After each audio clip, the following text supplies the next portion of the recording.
Hi everyone, Geek Science Diva here. So excited to see you today. We're going to be talking about insulators and conductors. We have a couple things that you can check out from us and some great lesson plans to help you share that with your students. All you're going to need for this activity is a candle and then this great piece of metal. So this is showing conduction. So the kids first go through and decide which one of these candles they think are going to fall first. You have copper, brass, steel, nickel, and aluminum. And I do have the densities written down. They go through and just predict which one's going to fall first. And then you're just going to take it and put it over a candle. So again, we're talking about conduction. So I always go through and talk to the kids about what conduction means, heat transfer by touch. And we actually do actions to that. I will show you in a minute. So I do one lab on conduction, one on convection, and one on radiation. So today we're just looking at this one for conduction. So I would talk to the kids about how quickly those first, I had the kids predict. So then we talk about why that density is important. What effect does it have on whether or not it's going to be a good conductor? So then we talk a little bit about those molecules and how if they're packed close together, it's easier for that heat transfer through conduction. So I have them act it out. We look at putting the molecules super close together and notice how easy it is for us to like maybe catch a ball and make it go around the rim. Then have them spread out further and further and further. You can then show them what styrofoam would be like, and then how, yes, the energy is still going to go transfer from one place to another, but it's going to slow it down because they're further apart.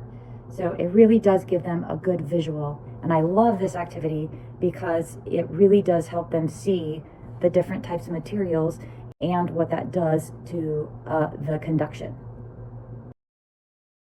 For the installation part, I would always like to set it up with some kind of a skit or a theme. So I think it would be super fun to actually have like a Starbucks or some kind of a coffee shop set up where the kids all got to have their hot chocolate or whatever.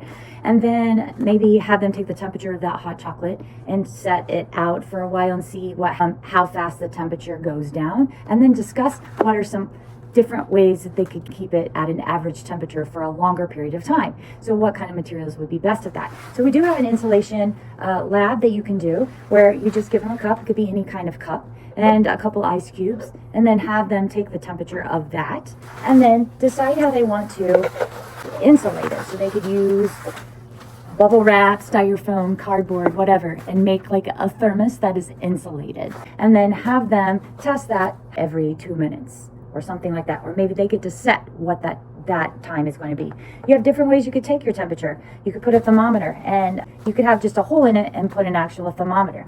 You also could have a temperature probe, and you also, remember, have this infrared camera that will show you the temperatures. And if you want to see how to use that, you can actually go to the video about it. And then last but not least, we have this piece of equipment. So look at this super cool gadget. How is this insulation kit? And so on the back, you just plug it in, and it actually has directions right here on how to use it. And then right now I've had the temperature going for a while. So you can see the different types of materials that are here, and it talks about the R value, and this is how easily the material lets that energy flow through. If they take the temperature of each one, they can see the difference in that.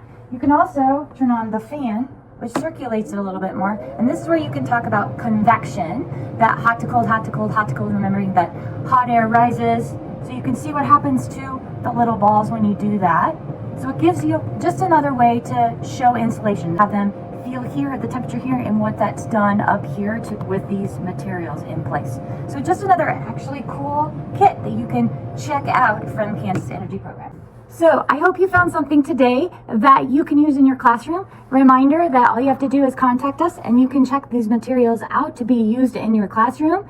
This is how I did conduction, convection, and radiation. Conduction by touch, radiation is waves, and convection is hot to cold, hot to cold, hot to cold. Hope you had a great time today. Let me know if you have any ideas that you would like to see more of. Bye!